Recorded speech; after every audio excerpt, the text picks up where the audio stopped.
ഭരണിക്കാവിന് സമീപം വീട്ടുമുറ്റത്തെ വാഴത്തോപ്പിൽ കണ്ട മൂർഖൻ പാമ്പിനെ വാവ സുരേഷ് എത്തി കീഴടക്കി. ശിവൻകോവിൽ റോഡിന് സമീപം ക്ലാരമ്മ ഭവനിൽ ബിനു ബേബിയുടെ വീട്ടിൽ നിന്നുമാണ് ചെറിയ പാമ്പിനെയും 3 അടി നീളമുള്ള മൂർഖൻ പാമ്പിനെയും മണിക്കൂറുകൾ നീണ്ട തിരച്ചിലിനൊടുവിൽ വാവ സുരേഷ് എത്തി കീഴ്പ്പെടുത്തിയത്. ഇന്ന് രാവിലെ 6 മണിയോടെ അടുക്കളവാതിലിന് സമീപത്ത് വീട്ടമ്മയായ ബെൻസിയാണ് പാമ്പിനെ ആദ്യം കണ്ടത്. ശബ്ദം കേട്ട് പാമ്പ് സമീപത്തുള്ള വാഴത്തോപ്പിൽ ഒളിക്കുകയായിരുന്നു. ഉച്ചയോടെ തിരുവനന്തപുരത്തു നിന്നും വാവ സുരേഷ് സ്ഥലത്തെത്തി തിരച്ചിൽ ആരംഭിച്ചു.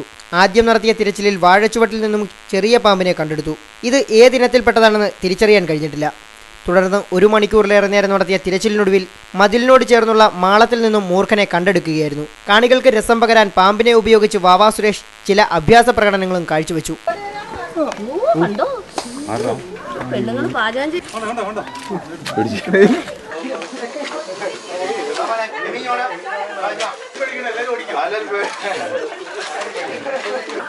അത് ക്വാണ്ടിറ്റി കുറവാണെന്നുള്ളേ ഉള്ളൂ.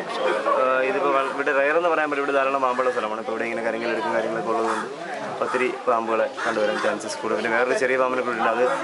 അത് റയറാണ്. അത് വിഷമില്ലാത്തൊരു സാധനമാണ്. അതെന്താണെന്ന് ഐഡൻറ്റിഫൈ ചെയ്തിട്ടില്ല. നോക്കിയതിന് ശേഷമേ പറയാൻ കഴിയും. പാമ്പിനെ പിടികൂടി കഴിഞ്ഞയുടൻ സുരേഷ് വനം വകുപ്പ് അധികാരികളെ വിവരമറിയിച്ചു. ഒടുവിൽ പാമ്പിനെ കുപ്പിയിലാക്കി. 3 പാമ്പുകളുമായി ഓട്ടോയിൽ വാവ സുരേഷ് തിരികെ തിരുവനന്തപുരത്തേക്ക് യാത്രയായി. ലൈവ് വാർത്ത, പുനലൂർ.